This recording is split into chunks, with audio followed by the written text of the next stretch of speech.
मित्रों, जब जन्म कुंडली में शनि और चंद्रमा एक साथ होता है तो इस योग को एक नाम दिया गया विष योग। विष योग नाम क्यों दिया गया है, इसी के संदर्भ में आज हम बात करेंगे। यही आज हमने अपने थंबनेल में लिखा है कि विभिन्न भावों में, माने 12 भाव होते हैं, अगर विभिन्न भावों में विष योग का अगर निर्माण होता है तो जातक के जीवन पर क्या प्रभाव पड़ता है, इसके बारे में हम बात करेंगे। मित्रों, कार्यक्रम को प्रारंभ करने से पूर्व अगर आपको हमारा ये वीडियो अच्छा लग रहा हो तो लाइक, शेयर और सब्सक्राइब करें और इसके साथ साथ अपने मित्रों को भी शेयर करें ताकि उन्हें भी इसका लाभ मिल सके। मित्रों, बात करते हैं। सबसे पहले ये जो समझ लेते हैं कि शनि का क्या गुण है और शनि किस तरह से प्रभाव डालता है व्यक्ति के जीवन में। इसके बाद में फिर हम चंद्रमा की बात करेंगे और फिर हम शनि और चंद्रमा के योग की बात करेंगे, युद्ध की बात करेंगे कि अगर ये दोनों एक साथ किसी भाव में हो, 12 भाव में प्रथम भाव से लगा करके द्वादश भाव में हो तो क्या प्रभाव पड़ता है, इसके बारे में हम बात करेंगे। मित्रों, फलदीप का एक ऐसा ग्रंथ है जो मंत्रेश्वर ऋषि ने लिखा है, आज से 400-500 वर्ष पूर्व लिखा है। और ये सुप्रीम कोर्ट की तरीके, जिसमें जो रूल हैं वो सुप्रीम कोर्ट की तरीके से जजमेंट का काम करते हैं। इसमें जो भी रूल हैं वो बिल्कुल सही व्यक्ति के जीवन में उतरते हैं। तो फलदीप का ग्रंथ में जो लिखा है, आयु शनि के बारे में मैं जो बता रहा हूँ। आयु, मृत्यु, भय, दुख, अपमान, रोग, दरिद्रता, दासता, बदनामी, विपत्ति, निंदित कार्य, माने ऐसे कार्य जिनकी समाज में निंदा होती है, निंदित कार्य, नीच लोगों से सहायता लेना, आलस, कर्ज, लोहा, कृषि इत्यादि का व्यापार और या उसके उपकरण का व्यापार, तथा बंधन का विचार, माने बंधन माने कारावास हो या दासता हो, किसी के बंधन में रहना हो। इन सारी चीजों का विचार शनि ग्रह से करते हैं। अपने अशुभ कारकत्व के कारण शनि ग्रह को पापी तथा अशुभ ग्रह कहा जाता है। लेकिन ये वास्तव में, ये प्रयोग में ये देखा गया है कि ये पूर्णतः सत्य नहीं होता है। शनि दंडाधिकारी, हम मानते हैं कि वो दंड देने के कारण जो है कुछ इस तरीके की परेशानियां व्यक्ति के जीवन में खड़ी कर देते हैं कि जिससे माने दुख लगने लगता है कि दुख प्राप्त होता है। लेकिन ऐसा नहीं है कि ये जो फलदीपिका में ये जो सारी चीज़ें दी हुई हैं ये 100% खरी उतरती हों। कभी कभी शनि बहुत अच्छा रोल भी अदा करता है और में शनि लोगों को इतना फल जाता है, इतना कि करोड़पति और अरबपति बना देता है। शनि की विषुवंतरी दशा 19 वर्ष की होती है। ये सभी लोगों को मालूम है कि शनि की जिस समय दशा चलती है तो 19 वर्ष की चलती है। शनि का जो चक्रण है, मतलब शनि पूरी कुंडली में 30 वर्ष में, व्यक्ति के जीवन में 30 वर्ष में आता है, माने एक भाव में ये 2.5 वर्ष रहता है। और इसीलिए ये 7.5 बनती चंद्रमा से एक राशि पहले और चंद्रमा में, और चंद्रमा से एक राशि बाद में, माने 2.5, 5 और 5, 7.5, माने 7.5 वर्ष की 7.5 बनती है। शनि अगर अच्छे भाव का स्वामी है तो 7.5 में बहुत अच्छे फल मिलते हैं। शनि को शनैश्चर भी कहा गया है। शनैश्चर का मतलब यह है कि धीमी गति वाला, क्योंकि सबसे ज़्यादा समय ये एक चक्र, जोड़क का एक चक्र लगाने में, माने एक भाव से और उसी भाव में, जैसे इस समय शनि मकर राशि में, अब 30 वर्ष बाद ही शनि मकर राशि में गोचर करेगा। तो ये बहुत धीमी गति से चलने वाला है। ये एक राशि में 2.5 वर्ष हम पहले से जो है बता चुके हैं कि 2.5 वर्ष गोचर करता है। और 7.5 के बारे में भी हमने बताया कि चंद्रमा से अगर एक भाव पहले माने चंद्रमा चंद्र राशि से 12वें अगर शनि का गोचर है तो और चंद्रमा में है और चंद्रमा के बाद दूसरे स्थान में है तो 7.5 बनती है, माने एक भाव में 2.5 वर्ष तो दूसरे में 3 में 7.5 वर्ष की 7.5 बनती है। और इसी तरह से इनकी ढैया बनती है। चौथे और 8वें भाव में अगर शनि का गोचर रहता है तो 2.5 वर्ष की ढैया होती है। इन्हें बड़ा कष्टकारी लोग मानते हैं कि शनि की 7.5 चल रही है, बड़ा कष्ट है। कोई भी काम किसी दूसरे कारण से बिगड़ा, 7.5 चल रही, कहने वो शनि ने ही सारा काम बिगाड़ दिया, ऐसा नहीं है। शनि बहुत अच्छा ग्रह है और शनि दंड भी देता है तो भरपूर सहायता भी करता है। अब बात करते हैं वृष, तुला, मकर और कुंभ लग्न वालों के अतिरिक्त अन्य लग्नों में प्रायः यह समय कष्टकारी होता है। कौन सा? 7.5 का। शनि एक शक्तिशाली ग्रह होने से अपनी युति अथवा दृष्टि द्वारा दूसरों के फलादेशों में न्यूनता ले आता है। मतलब ये बहुत ही पावरफुल ग्रह है। तो अब इसकी दृष्टि जिन भावों पर पड़ जाती है, मान लीजिए इनकी दृष्टि चंद्रमा पर पड़ी और चंद्रमा की दशा चल रही है, तो चंद्रमा अगर अच्छा फल देना चाहता तो फल नहीं देगा। कहने का मतलब ये है हमारा कि इनकी जो दृष्टि पड़ती है तो ये दूसरों के फलों में ये न्यूनता ले आता है। अब बात करते हैं, क्योंकि यहाँ हम शनि और चंद्रमा के योगों की बात कर रहे हैं, अब बात करते हैं चंद्रमा की। अभी तक हमने शनि के बारे में जाना, अब जानते हैं हम चंद्रमा के बारे में। चंद्रमा प्रायः एक शुभ और निर्बल ग्रह है। इसे स्त्री ग्रह भी कहा गया है। ये निर्बल ग्रह है, निर्बल ग्रह है। चंद्रमा एक राशि का संक्रमण के 2.25 दिन या 2.5 दिन में पूरा कर लेता है। माने एक राशि 12 राशियों में 2.25 दिन में, अगर ये 12 दूनी 24 और 6 मतलब 27-28 दिन में जो है ये पूरी एक राशि पूरे एक कुंडली में चक्कर लगा लेता है। चंद्रमा माता का कारक है, चंद्रमा मन सो जाता है। चंद्रमा माता का कारक है। काल पुरुष की कुंडली में चंद्रमा चौथे स्थान का स्वामी होता है। चौथा स्थान ये जनता का स्थान है, माता का स्थान है, सुख का स्थान है, भूमि भवन और वाहन का स्थान है। प्रायः हमने कुंडलियों में ये देखा है कि जिन लोगों का चंद्रमा खराब है तो उन्हें भौतिक साधन, भौतिक सुख संसाधन की कमी हरदम रहती है और मानसिक स्थिति उनकी स्थिर नहीं रहती है। जन्म के समय चंद्रमा बलवान, शुभ भावगत, शुभ राशिगत, उच्च मूल त्रिकोण, स्वक्षेत्री, शुभ दृष्टि अथवा शुभ ग्रह युक्त होने पर जातक जीवन में अनेक प्रकार से सुख भोगता है। इसका अर्थ ये है जो मैंने बताया है कि अगर चंद्रमा जन्म के समय अच्छी दशा में है तो पूरे जीवन उसे जो है सुख मिलता है। चंद्रमा मन का कारक है। जिसका चंद्रमा खराब है उसकी मनोदशा भी खराब होती है।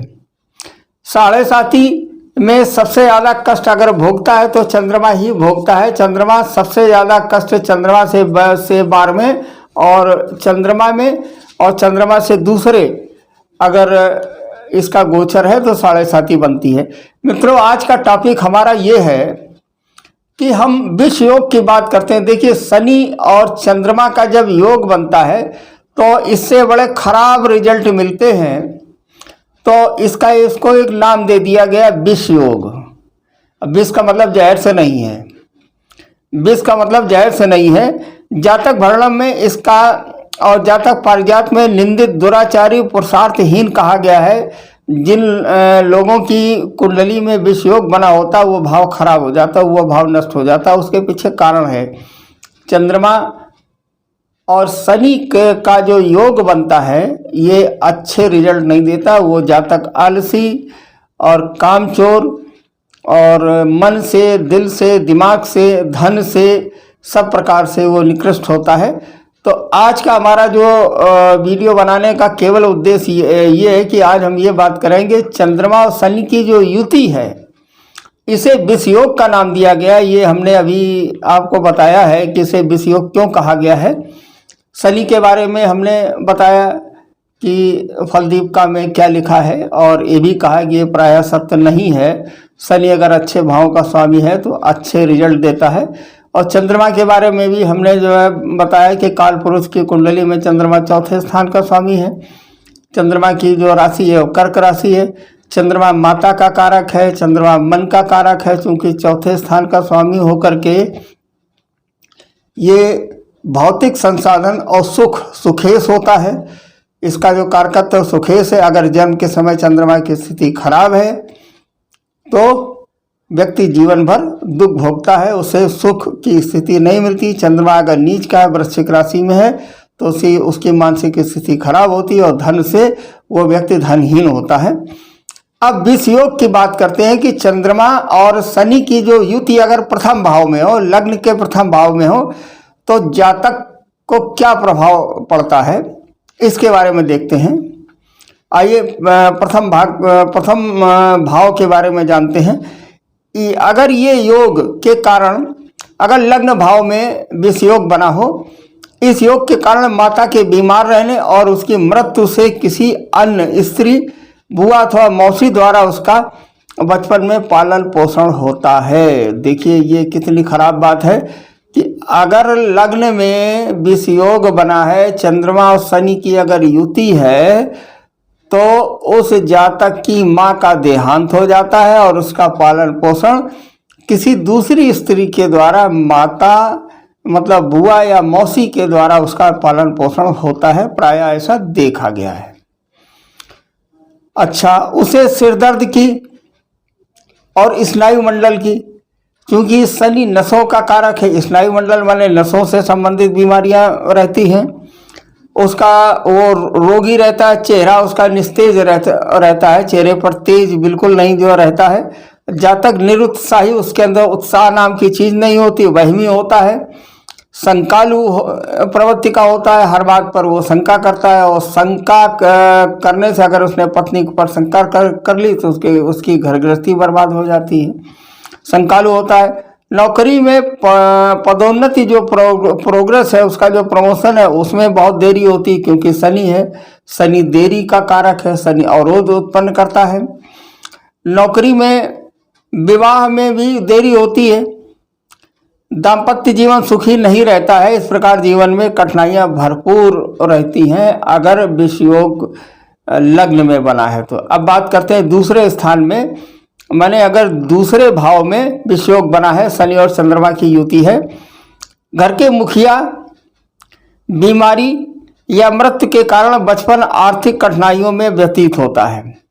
अब चूंकि दूसरा भाव किसका भाव है, ये घर परिवार का भाव है, धन का भाव है।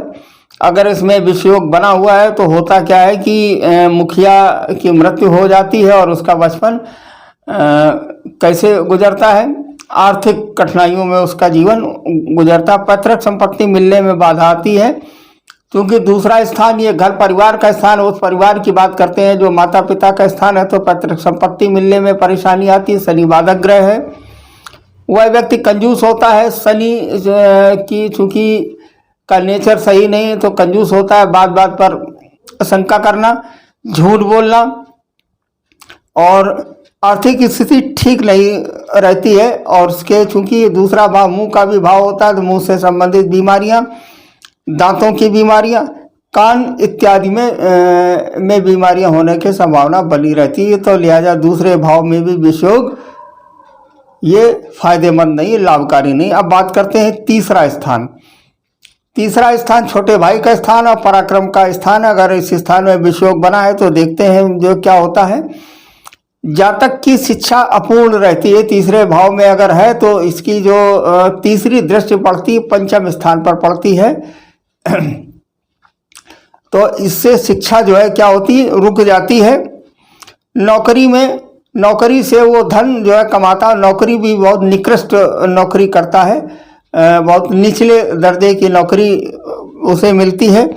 नौकर विश्वासघात करने वाले होते हैं। यात्रा में, ये चूंकि तीसरा स्थान जो है यात्रा का स्थान, इसमें विघ्न बाधाएं आती हैं। और श्वास के रोग होने की संभावना, चूंकि तीसरा स्थान गले का भी स्थान है, तो श्वास का रोग हो सकता है। तो ये बीमारियां इसे उत्पन्न हो सकती है। बात करते हैं चौथे स्थान में। अगर चौथे भाव में विष योग बना है तो माता के सुख में कमी आती है, क्योंकि चौथा स्थान माता का स्थान है। जन्म स्थान छोड़ना पड़ता है।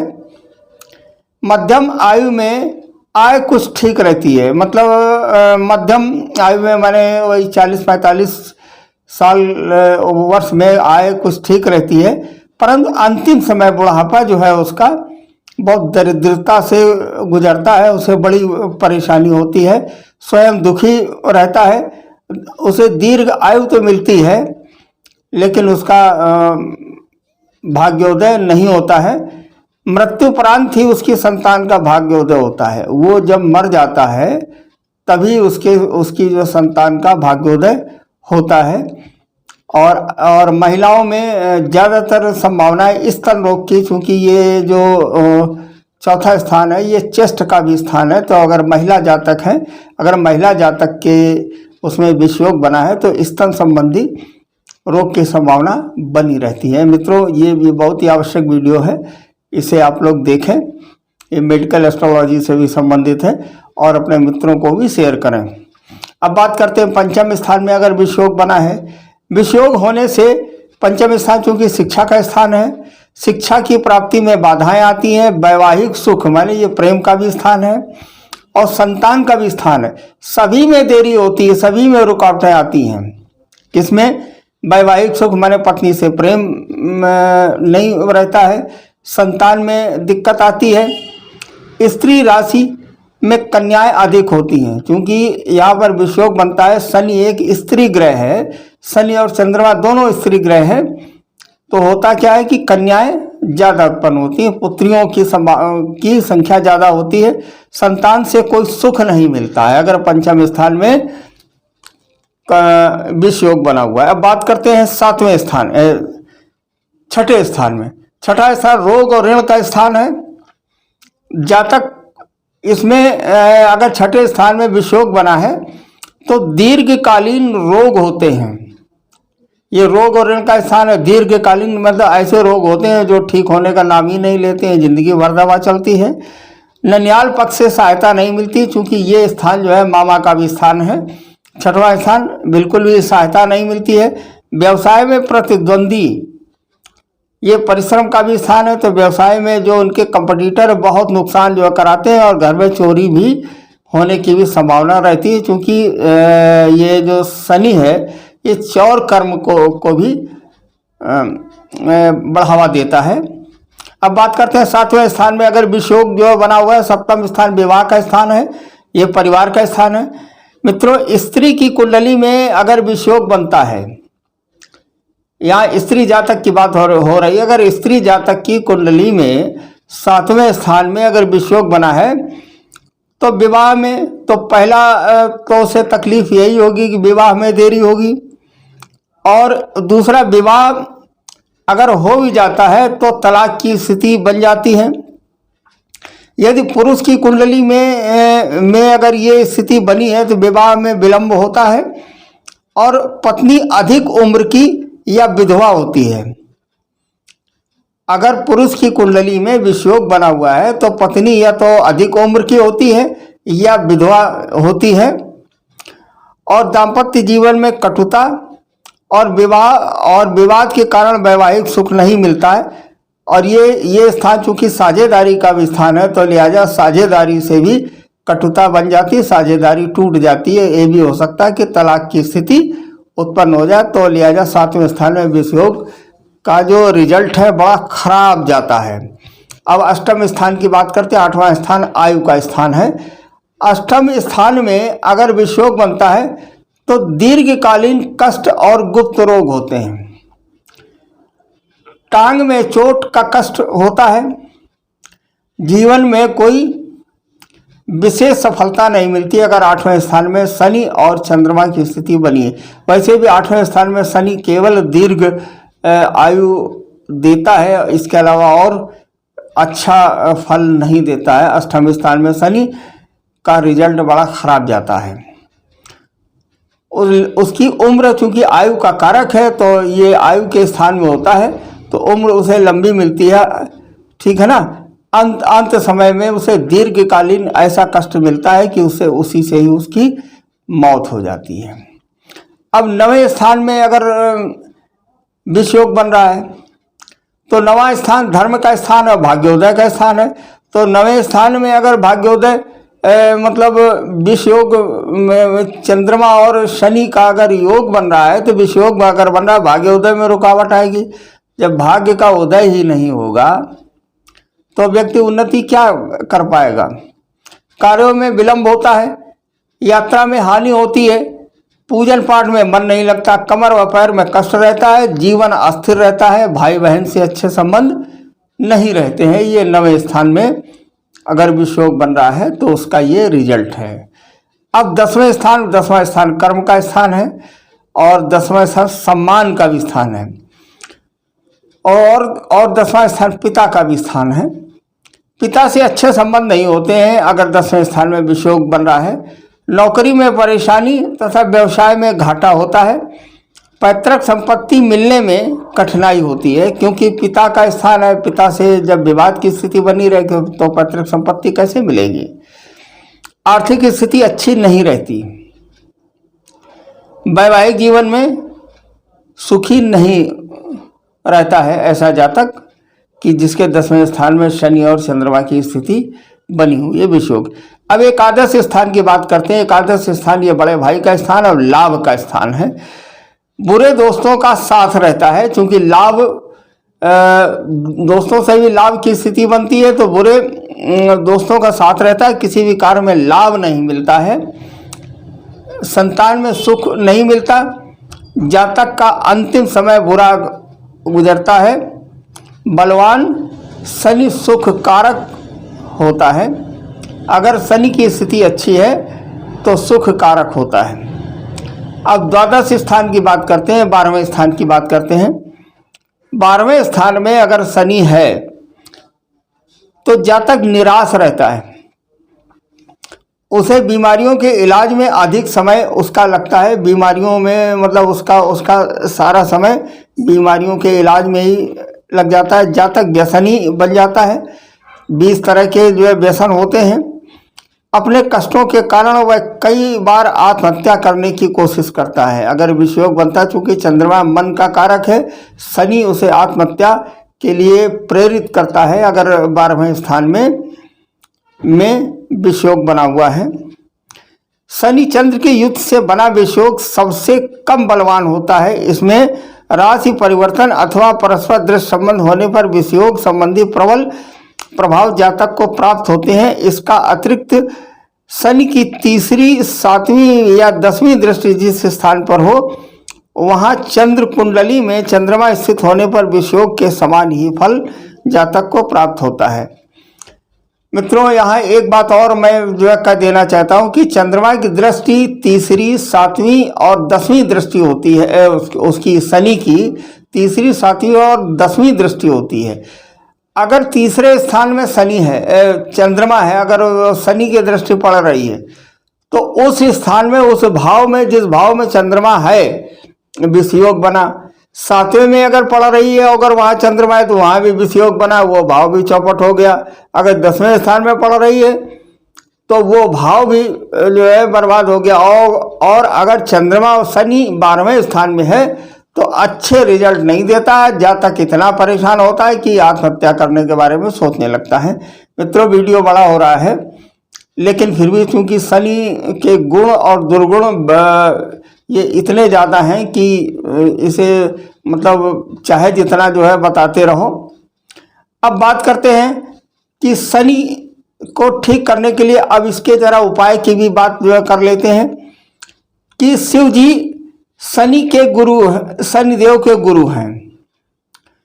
करना, चंद्रमा को अपने सिर पर धारण करते हैं, ठीक है ना।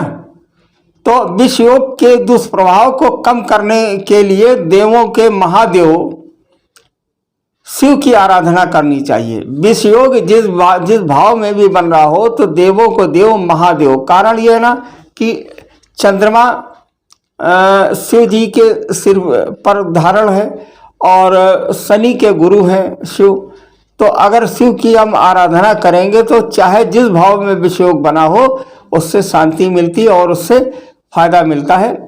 एक उपाय और जो है बता देता हूँ। सुबह स्नान करके प्रतिदिन थोड़ा सरसों का तेल व काले तिल के कुछ दाने मिलाकर शिवलिंग पर जलाभिषेक करते समय ओम नमः शिवाय पंचाक्षरी मंत्र का जाप करें। क्या करना है, सरसों का तेल व काले तिल मिला करके शिवलिंग पर चढ़ाएं और ओम नमः शिवाय मंत्र का जाप करें। तो इससे विष योग से राहत मिलती है। इसके बाद कम से कम एक माला महामृत्युंजय मंत्र का जाप करना चाहिए अगर विष योग से शांति आपको चाहिए तो। शनिवार को शनिदेव संध्या के समय तेलाभिषेक करने के बाद गरीब अनाथ एवं वृद्धों को उड़द की दाल और चावल से बनी खिचड़ी का दान करना चाहिए, क्योंकि चावल शनि का कारक है और उड़द जो है, काले उड़द जो है, ये शनि का कारक है। चंद्रमा और शनि का खिचड़ी का दान करना चाहिए। और चितकबरा कंबल अपाहिजों को देना चाहिए, अपाहिजों को रास्ता पार जो है करानी चाहिए और भूखे व्यक्तियों को वस्त्र दान करना चाहिए, तो ही हमें राहत मिल सकती है। रात्र में दूध का सेवन बिल्कुल भी ना करें, नहीं करना चाहिए। रात्र में दूध का सेवन करने से होता यह है कि चंद्रमा कमजोर होता है। अब जब चंद्रमा कमजोर होगा तो विष योग की स्थिति, माने शनि ज़्यादा पावरफुल होगा, विष योग की स्थिति बनेगी, तो रात में नहीं करना चाहिए। चंद्रमा निर्बल हो जाता है। मित्रों, हमने विष योग के बारे में बताया कि चंद्रमा और शनि की अगर युति प्रथम भाव में से लगा करके 12वें भाव तक हमने बताई, और इसमें ये भी हमने बताया कि अगर विष योग बन रहा है तो क्या उपाय करना चाहिए। उपाय में सबसे पहले तो हमें शिव जी की आराधना करनी चाहिए, क्योंकि शिव शनि के गुरु हैं और चंद्रमा को अपने सिर पर धारण किए हुए हैं। और दूसरी चीज़, कुछ तेल और काले तिल मिला करके शिव जी पर जो है चढ़ाना चाहिए और ओम नमः शिवाय मंत्र का जाप करना चाहिए और एक माला कम से कम महामृत्युंजय का जाप करें। दूसरी चीज़, तेल का दीपक शनिवार को जलाएं और काले उड़द की खिचड़ी और चावल ये दान करें शनिवार को। खिचड़ी अपाहिजों को और ऐसे लोगों को खिलाएं। और एक काम और करना, रात को दूध या दूध से बनी हुई वस्तुओं का सेवन बिल्कुल भी न करें, इससे चंद्रमा कमजोर होता है और विष योग का पावर बढ़ता है। मित्रों, इतना हमने बताया है और आपसे यही एक आशा हम करते हैं कि हमारे वीडियो को आप क्या करें, इसे सब्सक्राइब करें और शेयर करें, ताकि हमें भी ये लगे कि नहीं, हमारी मेहनत जो है आपके साथ साथ अन्य लोगों पर भी पहुंच रही है। और अगर आप इसमें नए हैं तो इसमें बेल आइकन की घंटी आप दबाएं और इसे सब्सक्राइब अवश्य करें। इसके साथ में ही हम आपसे विदा लेते हैं। ओम नमः शिवाय। जय महादेव।